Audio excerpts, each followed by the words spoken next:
ginagawa din po ng vitamin D, pinapalakas din niya yung muscle fiber, hibla. Siyempre kayo po hindi pa nakakakita ng patay na biliyak ang katawan. Tama po ba? Eh kasi kami mga doktor, pinag-aaralan po namin yung tinatawag na cadaver. Opo. So, binubuksan natin yung balat. Makikita namin yung muscle. Hibla-hibla po pala ito. Yung po yung muscle fiber, no? So, nakakatulong din pong mapalakas, no? Ng vitamin D ang mga muscle fiber po natin. Sabi dito, a combined analysis o pag-aaral na ginawa kung saan yung mga nagtitake down, no? Ng 700 to ilan to? 1,000 IU of vitamin D per day, lower. Nababawasan yung risk ng fall by 19% but taking 200 to 600 IU per day did not offer any such protection. So, kailangan natin 700 to 1,000 IU of vitamin D per day. Pasok ba? Yes. Yung ating D Supreme? Yes. Diba? Okay, so saan pa po? Paano pa po nakakatulong ang vitamin D sa mga merong cancer? In humans, epidemiological studies, mga pag-aaral na ginawa kung saan higher serum levels of vitamin D are associated with substantially lower rates of, pag sabihin lower rates, nababawasan, napapababa yung mga cases ng colon, pancreatic, prostate, and other cancers with the evidence strongest for colorectal cancer. So, lalong-lalo na daw po, no, nababawasan yung risk ng colon cancer. Ang prostate, sino ba nagkakaroon yan? Sure? Naku, hindi pa sure. Nung sinabi kong sure, parang nag-alangan pa kayo. Lalaki lang po ang may prostate gland, diba? Okay, so, siguro sasabihin yung iba, naku, bata pa naman ako. Kasi usually, di ba, yung mga nagkakaroon po ng prostate cancer, mga may edad na? Hello? Yes.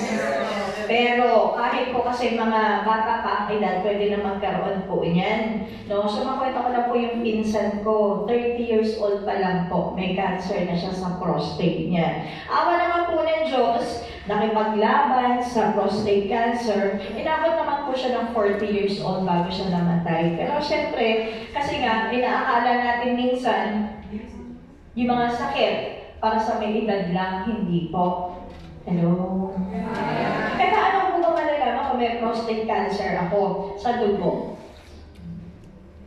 Ano pong ipapatest ng mga lalaki? PSA. Ano po yung PSA? Prostate Specific Antigen. Lalong-lalo na kung kayo po ay tutong-tong. Actually na, yung pinsan ko nga 30 years old eh, diba? So wala namang masama kung mag-PSA ka kahit once a year lang. Just to monitor.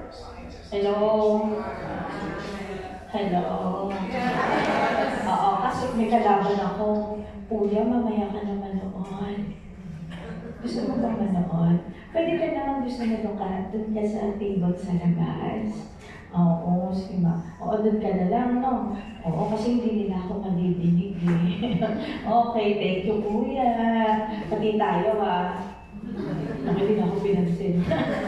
Okay, so yun, PSA po kailangan natin. Lalo na kapag may edad na tayo. Hello? Hi! Oo, so madami kasi pasyente ang matigas sa ulo. Sasabihin, wala naman akong nararamdaman. Madaming sakit, walang nararamdaman.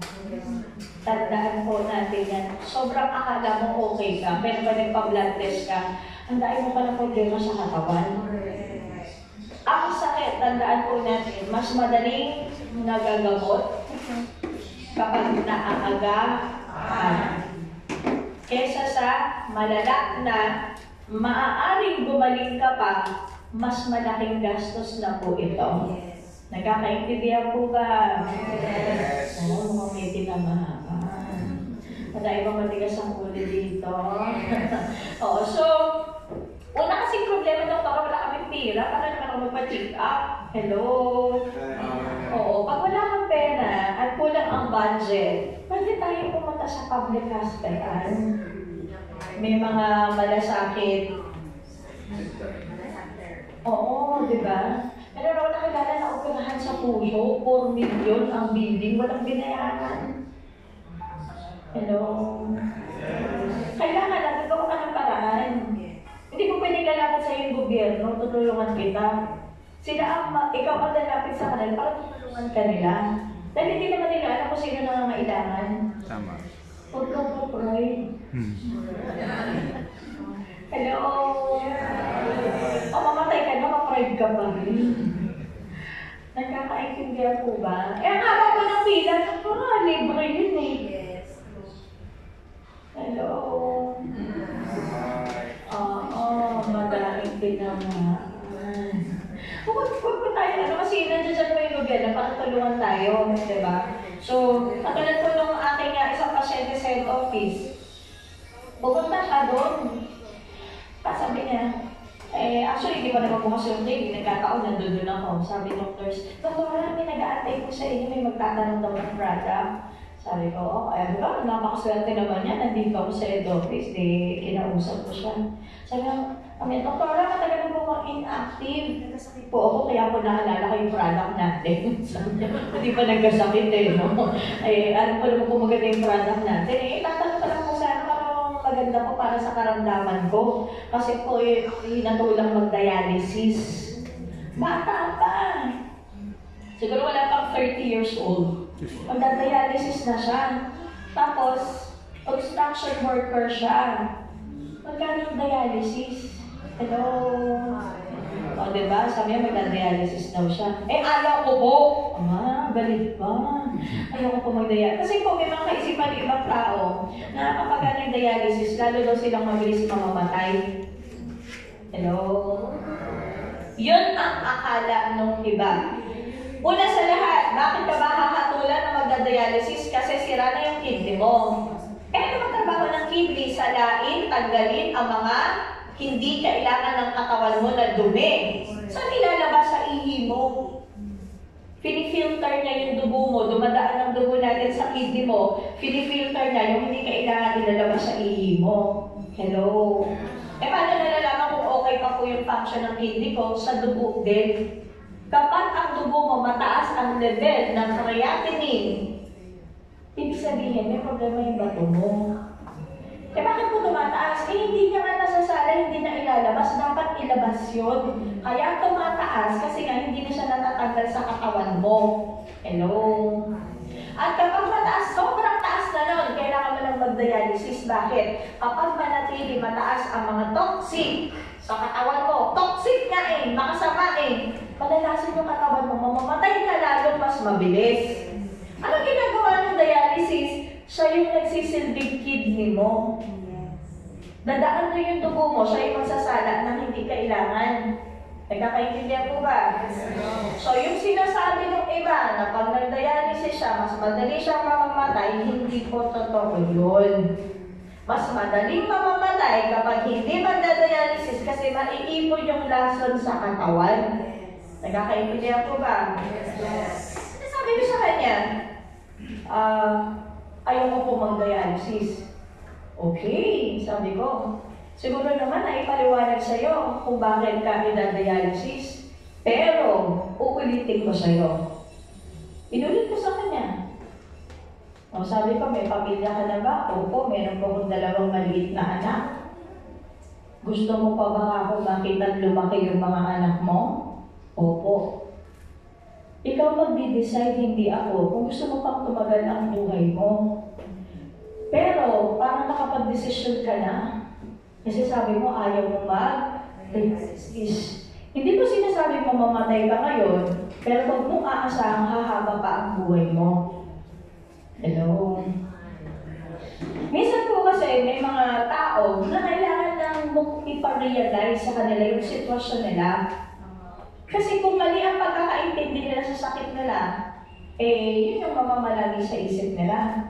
May mga doktor din kasi minsan, ang kapaliwanag, pero minsan, may kulang konti. Kailangan minsan merong touch sa buhay nila. Kasi pinaliwanag mo lang sarili niya. Gusto mo anak mo makita, opo, kailangan mo dialysis. Aba, ayaw ko naman po yung natuwa sa kanya kasi Sabi niya nga, wala daw siyang pera, diba? Okay, say, construction worker. Sabi ko, meron tayong public hospital. Ako lang po yung natuwa, sumunod naman sa akin. Sabi ko, update mo ko ha. So, punta siya ng NKTI, National Kidney Institute, specialization po ng hospital na to, yung may mga problema sa kidney, no? So, kaya ang plano ni BBM, no, magkaroon ng mga ganitong specialization din sa ibang mga probinsya, hindi lang sa Maynila, lumuluwas pa, no, yung mga pasyente. Natuwa naman ako kasi nung nag-message siya, sabi niya, Doktor, nakapila po ako dito sa NKTI. Sabi ko sa akin, idadialysis ako ngayon. Sabi ko, tanungin mo, baka may bayan. Baka naman ako pagkatapos kumadialysis, hindi ka na makaalis niya kasi wala ka palang pambayan. E di, tinanong naman niya. Sabi ko, parang wala daw bayan. Diba? So, sabi ko, tanong mo kung kailan ang susunod na session mo. Diba? May mga tao kasi, hindi nila alam yung mga ganun eh. Tama po ba? O katulad ng tito ko nakamamatay lang. Hindi namin alam lahat, may problema pala sa puso. Eh, di patay na siya. Meron kaming, may malasakit nga no? Na may mga na-ooperahan sa puso, milyon ang billing sa ospital. Walang binabayaran. Kaya nga lang po, maglalakad ka ng madaming papeles na requirements na ipapasa mo. Nagkakaintindihan po ba? Nakakalungkot lang po kasi kaya ko po inakwento po ito sa inyo, hindi po para malungkot kayo. Kung hindi, para po magbigay kaalaman. Tama po ba? Hello? May ganun pala. Sana buhay pa yung tito ko kung nakwento niya lang na may problema pala siya. Hello? Dahil din minsan sobrang calcium sa katawan natin. Kaya ano sabi kanina, kailangan tama lang. No? So lahat ng bagay na sobra, hindi maganda po sa katawan po natin. No? So ito po yung nagiging sanhi, bakit nagkaroon ng paninigas. Are regulated. Na-regulate po siya ng vitamin D. Nakakatulong po na hindi tayo magkaroon nito. The vitamin D also helps keep arteries flexible. No? So bakit? Kailangan na bubukan ng maganda yan. Bakit pag dumaloy ang dugo at yan naninigas, makapal, may cholesterol o calcium sa loob, lumiliit ang daluyan. Kapag lumiit, pwede magsarado. Pag nagsarado, hindi nadadali ang dugo. Ano ang katumbas po nun? Pwede ma-high blood, heart attack, stroke, ayaw po natin lahat yun, di ba? Okay, para po naman po sa type 2 diabetes, paano po nakakatulong to? Vitamin D deficiency may negatively affect, no? The biochemical pathways that lead to the development of type 2 diabetes, including impairment of beta cell function. Ano po yung beta cell function po na sinasabi na yan? In the pancreas, no? Insulin resistance and inflammation. Ang ating pancreas, ano po to? Lapay sa Tagalog. Hello? Ang isa sa makikita dito sa pancreas natin, yung beta cell. Ang beta cell, ano pinuproduce po nito? Insulin. Anong trabaho ng insulin? Pampababa ng sugar. Paano niya pinapababa ang sugar? Para siyang sasakyan.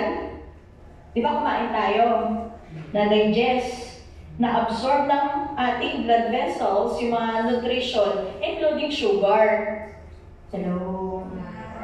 Ang gagawin po ng insulin na nasa dugo mo, isasakay niya yung mga sugar na yan, dadalhin sa loob ng cells mo para i-convert sa energy. Since nga may problema ka sa insulin mo, wala silang sasakyan. Hindi sila nakakapunta sa loob ng cells mo, kaya tumataas ang level ng blood sugar mo. Nagkakaintindihan po ba? So, ito po, nakakatulong din po siya sa pancreas natin na umayos po yung beta cell function. Ang problema po kasi, may insulin ka man. Ano po ang problema? Hindi siya sensitized, hindi siya gumagana ng tama. Hindi niya na isasakay din kahit may insulin. So dito po, tinutulungan niya na mag-function ng tama yung beta cell natin para mag-produce na insulin po, no? So, ano pa? Prospective observational studies have shown also that higher vitamin D blood levels are associated with lower rates of type 2 diabetes. Okay, so saan pa? Sa multiple sclerosis, no? So ito pa isang karamdaman din. Okay, currently the evidence suggests that low vitamin D may cause role in multiple sclerosis, and if so, approximately 40% ng mga cases may be prevented again. Sabi nga, prevention is better than cure, di ba? This conclusion has been strengthened substantial by recent evidence that genetically determined low levels of vitamin D predict higher risk of multiple sclerosis. So, yung may mga mababang level ng vitamin D, most probably magkaroon din ng multiple sclerosis. So, normal, no? So, type 1 diabetes naman, a prospective study among healthy young adults in the US found that white individuals with highest level of serum vitamin D had a 44% lower risk of developing type 1 diabetes. So, para naman sa mga trangkaso, mga sipon-sipon, swerte po tayo. Bakit? Sabi daw po, during winter months, may winter ba tayo? Wala tayo nito dito, no? So, pag winter months daw, bumababa daw ang vitamin D, no? So, the active form of vitamin D tempers damaging inflammatory response of some white blood cells, no? So, kapag mababa po yung vitamin D, yung mga white blood cells natin, no, na nagbo-boost ng ating immune system, ano ba yung white blood cells? Sila po yung sundalo ng katawan natin na lumalaban sa mga sakit. Hello? Yeah. Sundalo ng katawan. Kaya kapag ikaw nagpapa-CBC, kapag mataas ang WBC count mo, may ongoing infection ka sa katawan mo nun. Maganda yun. Bakit? Ibig sabihin, nagre-response yung katawan mo na labanan ang sakit. Kaya kami mga doktor, nalalaman namin may sakit ka, mataas ang WBC count mo. Hahanapin natin saan nagagaling, bakit tumataas. At least alam namin, may sakit ka talaga. Kasi mataas yung WBC count po natin. Nagkakaintindihan po ba? Okay, so, children who have vitamin D deficiency also, rickets are more likely to get respiratory infection. So, nagkakaroon ng mga problema, yan nga, pag-ubo, mga sipon-sipon po natin, no? So, adults who have low vitamin D levels are more likely to report having had a recent cough, colds, no, or upper respiratory tract infection. Okay, so, pag sinabi mga upper respiratory tract infection, sipon yan, no? So, nandito balik na. Bakit po ba sinasabing lower respiratory tract system infection? Kapag po yung infection, bumaba na sa baga. Bakit po ba bumababa yung infection sa baga? Bakit nagkaka-pneumonia na pabaya ang ubo? Nakakagigil kapag may mga nagkaka-pneumonia. Bakit? Ibig sabihin, pinabayaan yung ubo, hindi ginamot agad. Kasi, unang-una yan, maglalodge, dadapo yung mga infection sa ilong mo, bababa. Di ba kami mga doktor nag-stethoscope? Alam niyo po yung stethoscope. Yung ginagana namin sa likod, di ba? Nadidinig kasi namin doon, yung plema mo kung nasaan. Pagka nandun pa lang siya sa pinakatubo ng iyong baga, tubo, yung dito, yung bronchus na tinatawag, bronchitis. Pagka napabayaan mo yun, hindi mo ginamot, bababa yung plema sa baga, yun ay nadidinig namin, na pumupotok-potok yung baga mo. Di ba pinapahinga namin ng malalim? Ang nadidinig namin doon, may pumupotok-potok, no? So yun ay yung pneumonia pag bumaba doon. Kaya nakakagigil. Pag giging pneumonia, ibig sabihin napabayaan ang simpleng ubo lang. Hello? So kapag inuubo tayo, napaka-importante, tsaka yung sipon, anong kulay? Green, dilaw, kailangan mo na mag-antibiotic. Hello? Lalo na po pag naglalagnat, no? Minsan na kami mga karamdaman, mga tinatawag tayong atypical pneumonia. Hindi ka, ito yung tinatawag na walking pneumonia. Hindi ka nilalagnat, nakakalabas ka pa rin, nakakapaglaro pa rin yung bata. Pero malala na. Kasi ang nag-cause po nun, atypical pneumonia, iba po yung antibiotic nun sa mga naglagnat. Kaya tatanong ng doktor, di ba? Naglagnat po ba kayo? Di ba? Kasi iba po yung gamot nung naglagnat na ilang araw nang inuubo. Minsan nga, iba 2 linggo na, hindi pa rin nilalagnat eh. May mga ganon? Opo. No? So, kaya po, napaka-importante po sa aming mga doktor ang pag-i-interview sa mga pasyente. Kaya po, pag ini-interview po tayo, sasabihin niyo po yung totoo. Hello? Oo, di ba? Kaya minsan, pag nag-i-interview kami, nakakagigil yung kwento. Yung tipong yung bukol, gano'n na po katagal yan. 5 years na po, inalagaan muna. Diba? Pinalaki mo muna nung malaki na, tsaka na lang mag-desisyonan, mag-pick up na ako ngayon. Diba? Okay, so wag tayong ganon, ha? Okay, so kapag ikaw kasi sa sarili mo, alam mo kung meron kakaiba. Tama ba? Hindi ako makakakita kay nanay kung may problema siya sa katawan, siya makakaramdam. Pero sabi ko nga, may mga sakit na kahit wala ka nararamdaman, may sakit ka pala. Kaya nga po, mas maganda, yearly, meron kang check-up. Hello? Oo, di ba? Ano po, kasi may mga tao na pilosopo talaga, di ba? So, hindi kasi nila naiintindihan yung mga procedure. Ano may mga procedure? CT scan, ultrasound, x-ray. Ang sasabi, kung yung mga organs mo sa katawan mo, normal pang nagpa-function yan. Nagkakaintindihan po ba? O kanina, sinabi ko yung sa prostate, PSA, para malaman natin kung may cancer ka. Hindi porket sa ultrasound, malaki yung prostate mo, may cancer ka na, hindi rin. Hello po. Hindi porket din may bukol ka sa breast cancer yon. Nagkakaintindihan po ba? O paano malalaman kung cancer? Biopsy. Kukuha po ng konting laman, tutusukan, no? Titignan sa microscope, kung ano yung makita, dun malalaman kung cancer yan o hindi. Yung iba, pag sinabing, biopsy, ayoko po, kakala ko yung cancer ko. Nagagalit ka agad eh, no? Hindi po totoo yun na pagka binayopsy ka, kakalat yung sakit mo. Kaya binabiopsy, sisilipin namin kung ano ang meron doon para ma-identify namin kung cancer ba yan o hindi. Nakakaintindihan po ba? Anong difference? Pag cancer, kailangan tanggalin. Katulad po sa breast, pag hindi cancer yung bukol mo, tatanggalin lang yung bukol. Hindi yung buong breast mo. Pero pag cancer yan, pati yung breast mo, kailangan tanggalin. Kaya magkakaiba po. Hello? O sa liver, paano malalaman kung normal yung liver function mo? SGPT, SGOT.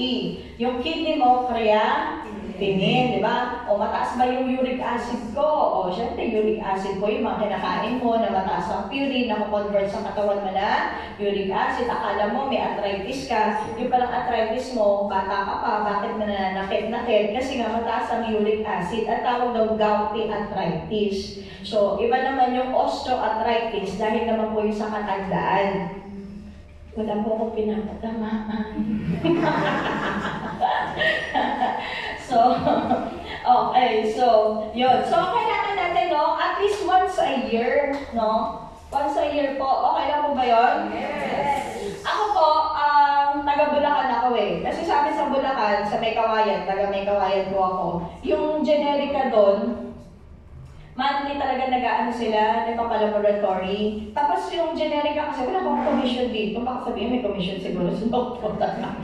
Kasi yung generica po, sobrang mura ng package ng ano nila, ng laboratory nila. May kasama ng ECG, urinalysis, CBC, sugar, cholesterol, tapos may creatinine pa doon. 350 lang. Kasi pagka sa ano ka, kapag sa private laboratory ka kasi nagpaganon, mahal po yun. Aabutin ka na ng 1,000. Sa kanila, mura lang. Kung may test na hindi ka sali dun sa package, no, pwede mo naman ipadagdag.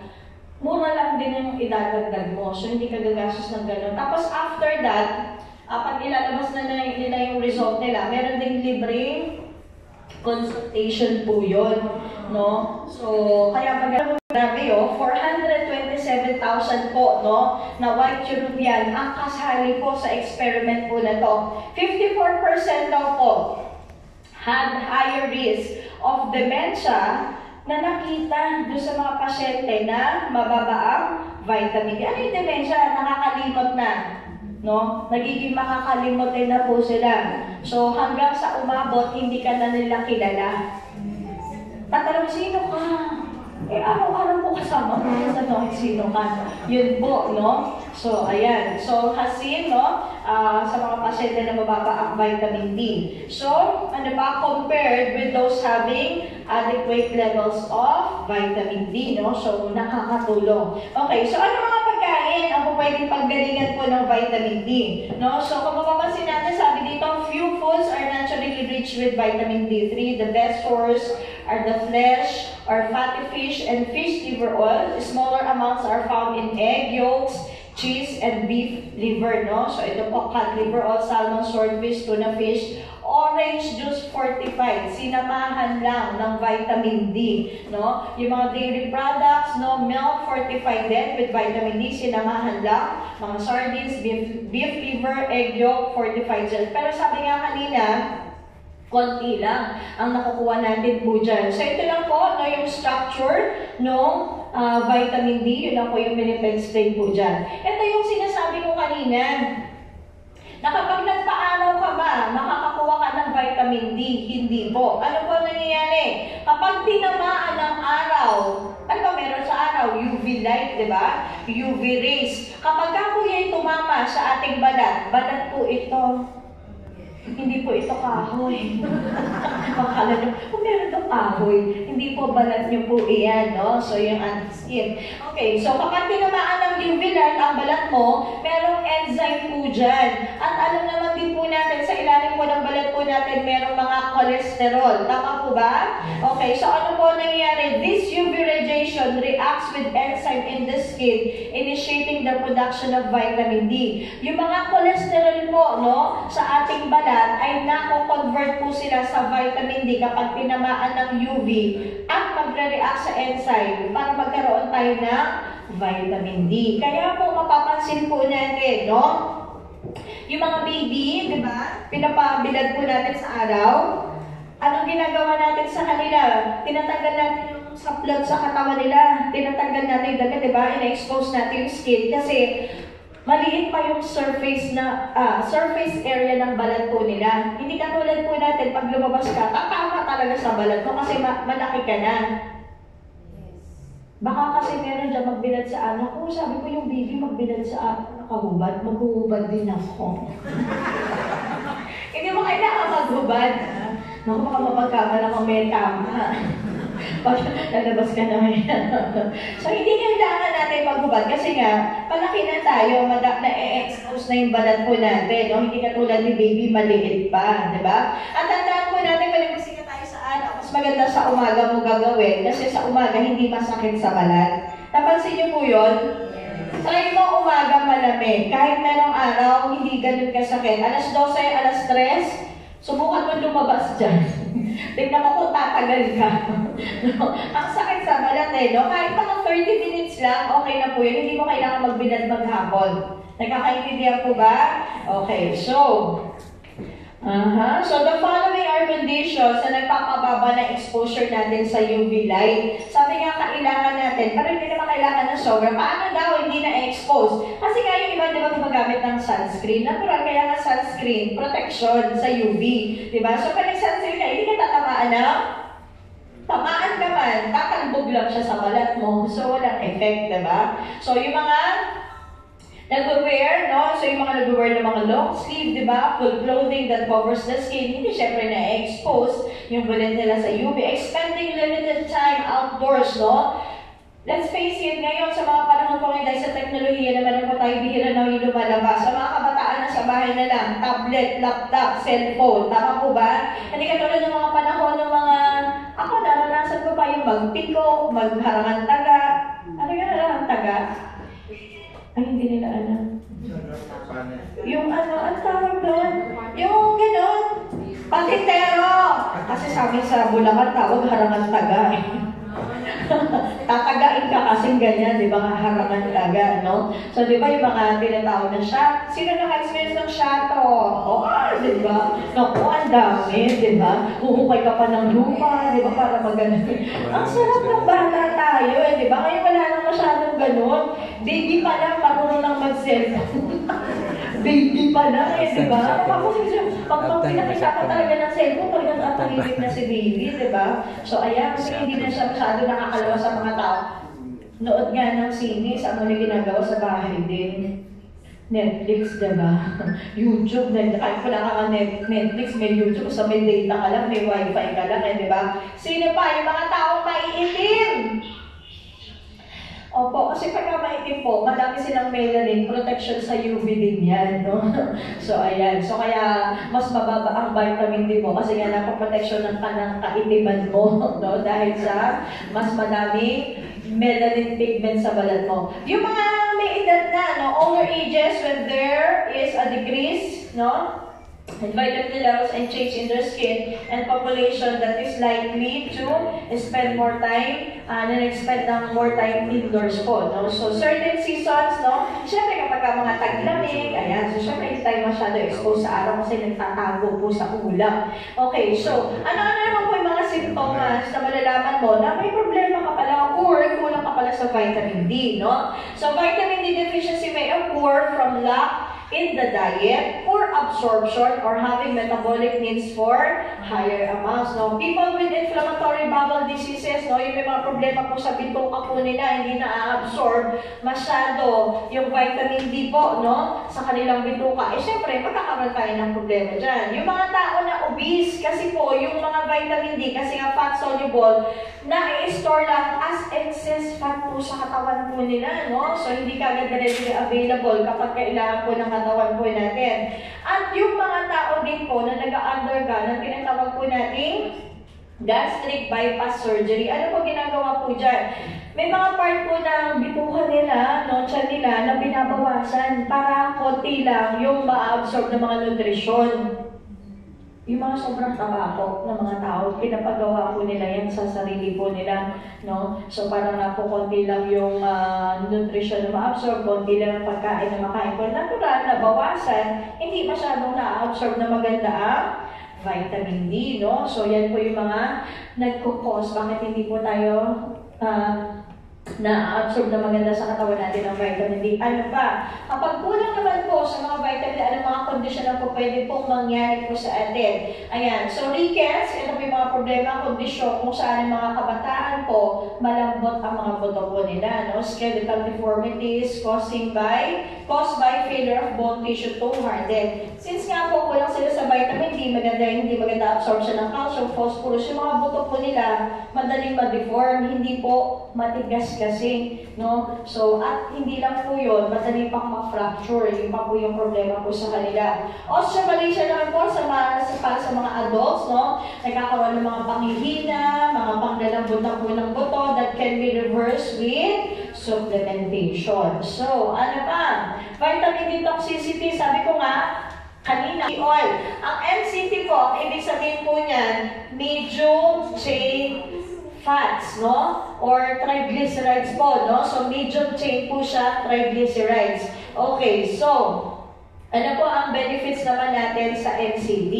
Ang NCT po ay nakakatulong din, no? Para magkaroon tayo ng weight loss, no? So, paano? So, NCT seems to have a positive effect on energy expenditure, fat burning, and weight reduction. So, ibig sabihin po nito, mabilis yung metabolism po ng katawan po natin, no? Kapag merong NCT po tayo. Okay, so paano pa po ito nakakatulong? Sa heart. Bakit? Ang NCT oil seem to also to be able to help decrease cardiovascular diseases, mga problema sakit sa mga ugat po natin, and mortality risk in general due to helping lower odds of becoming obese, no? So, mabilis nga kasi yung metabolism, so nababawasan ng mga taba, so nababawasan po yung mga nagiging obese po kapag, syempre kapag ka po obese, ano ba yung obese? Sobrang taba. Hello?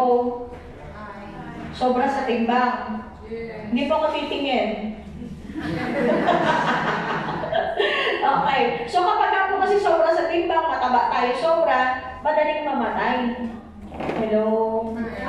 O kaya bawasan ng katakawan. Kasi kung ang hirap po kasi doon sa ibang tao, gusto nila busog na busog sila.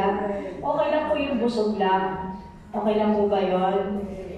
Alam niyo po ba, may pag-aaral na ginawa kung saan kapag hindi kumakain na madami, humahaba po yung buhay. Opo. Hindi ko pa ba naturo yun dito? O siguro susunod na pagbabalik ko, no? Grabe po yung pag-aaral na yun, 10 taong ginawa. Yung mga hindi kumain na madami sila yung mukhang bata at walang sakit. Oo, kasi simulan nyo na ngayon. Totoo po yun, experimented for 10 years, no? Grabe, di ba? Ang tagal nila in-experiment yun, no? So, most likely, they have this positive effect because they are anti-inflammatory, easy to digest, satiating. Ano yung satiating? Feeling mo busog ka. Natural, kung feeling mo busog ka, hindi ka kakain, di ba? And easily used for energy as described above. So ano pa? Ito also may improve energy levels and mood performance as well, no? Some studies have found that the use of MCT can even help improve memory problems, including among those with Alzheimer's, no? So, nai-improve yung mga, ano ba yung Alzheimer's? Ito naman pong Alzheimer's, ito naman pa yung bumabalik sa pagkabata, yung kanilang pag-iisip. No? Hello? So, lahat tayo, pwede all is beneficial for balancing bacteria in the gut microbiota, no, which in turn has a positive effect on the digestive system, energy expenditure, and ability to absorb vitamins and minerals from your food that you eat. Alam niyo po ba na tayo sa loob ng katawan natin, may mga mikrobyo sa iba't ibang lokasyon ng katawan natin, iba-iba yung nakalagay dyan, hindi pare-pareho. Hello?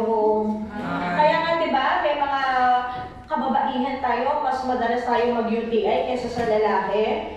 Bakit? Yung dumi, mikrobyo na nasa puwetan mo, hindi pwedeng nasa loob ng vagina mo yun.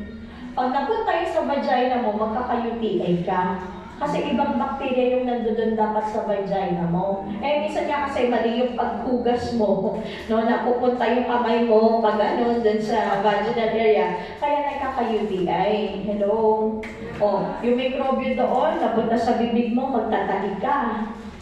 Kasi yung mikrobyo sa puwetan mo, hindi dapat nasa loob ng bibig mo. Hello? Hello? Tama po ba? Oo, so may mga kanya-kanyang area po ng katawan natin na may mga bacteria po talaga dyan, no? So, ito pa. Has an antibacterial property pala, yung MCT, antiviral, antifungal, anti-inflammatory effect. MCT have natural antimicrobial power.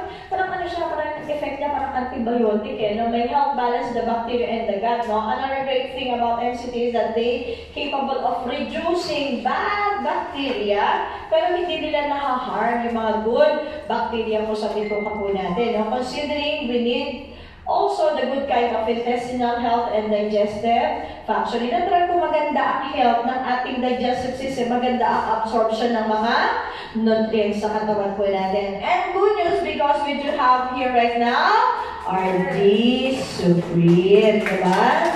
Okay, so ano ang maganda sa ating D-Supreme? Sabi nga po dito, ang may kakulangan sa vitamin D sa mga Filipino, 7 sa 10 tao. Grabe, ang dami, no? So, bakit? Eh, hindi naman natin talaga alam kung sino ang meron, di ba? Ang may deficiency dito. Kaya nga maganda rin, magpapa-blood test tayo, di ba?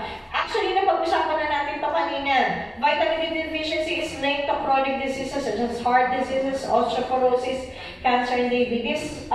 Some signs of vitamin D deficiency, muscle and joint weakness, pain, tiredness, feeling mo pagod ka kapag kulang ka niya, and even if you don't feel, pwede ka pa rin magkaroon ng kakulangan dyan kasi nga sa blood test lang natin nalalaman, di ba? People with higher body weights have a greater chance na mas mababa ang vitamin D kasi na-store as fats, no? So actually, na-discuss na rin natin ito kanina, helps in regulating absorption of calcium, Phosphorus for stronger bones facilitates normal immune system. Kasi nga, antioxidant din po siya. Nakapalakas ang ating resistensya ng katawan. Helps in reducing risk of multiple sclerosis. Research on the vitamin D may all play an important role in regulating mood and decreasing risk of depression. Ano ba yung depression?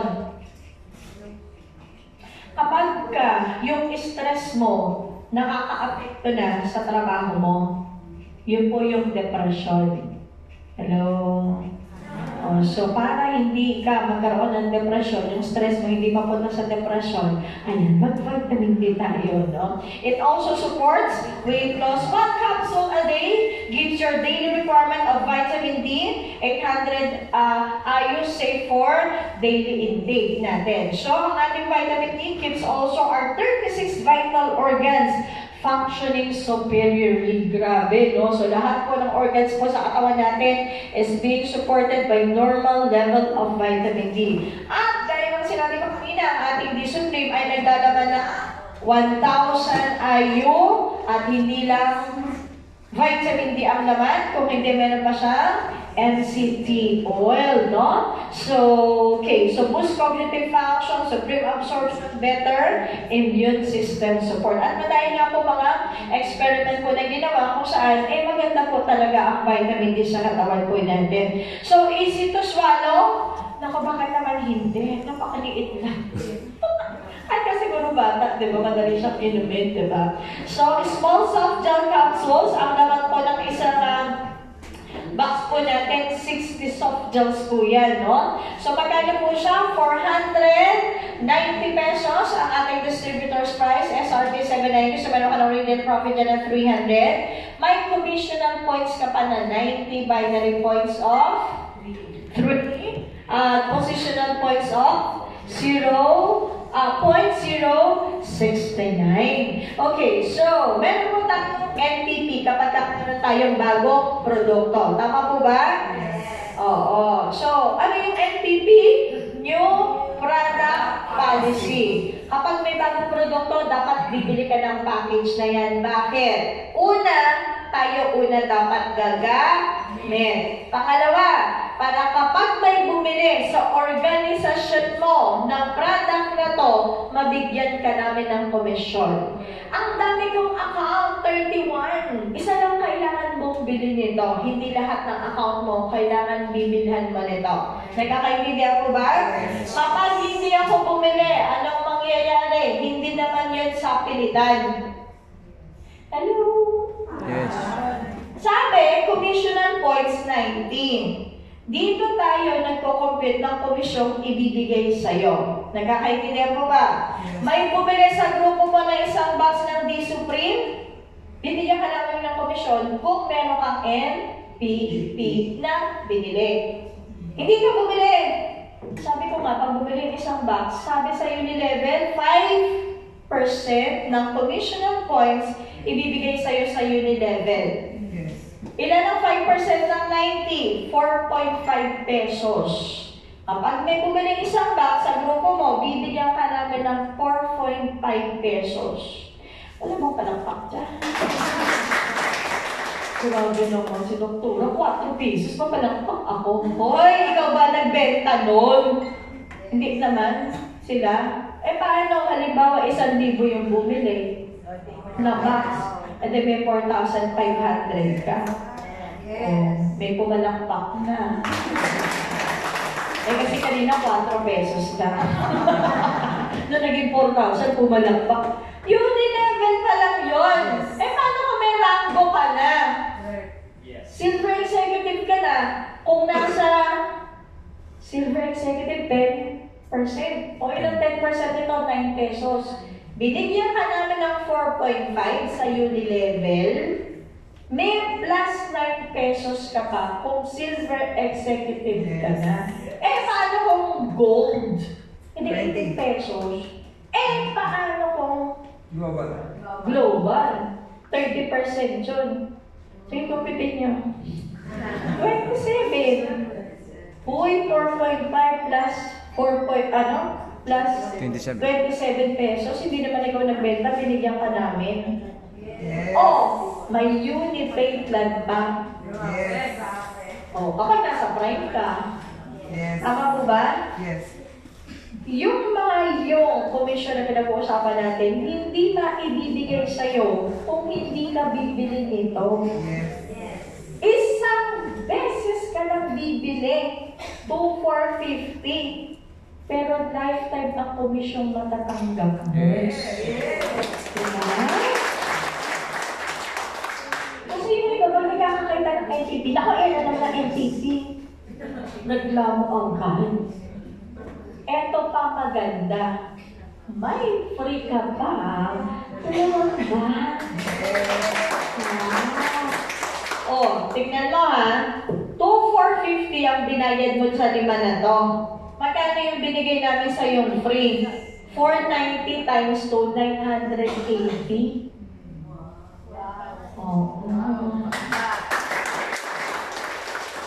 Okay, ang tanong, ba't hindi ka pa bumibili?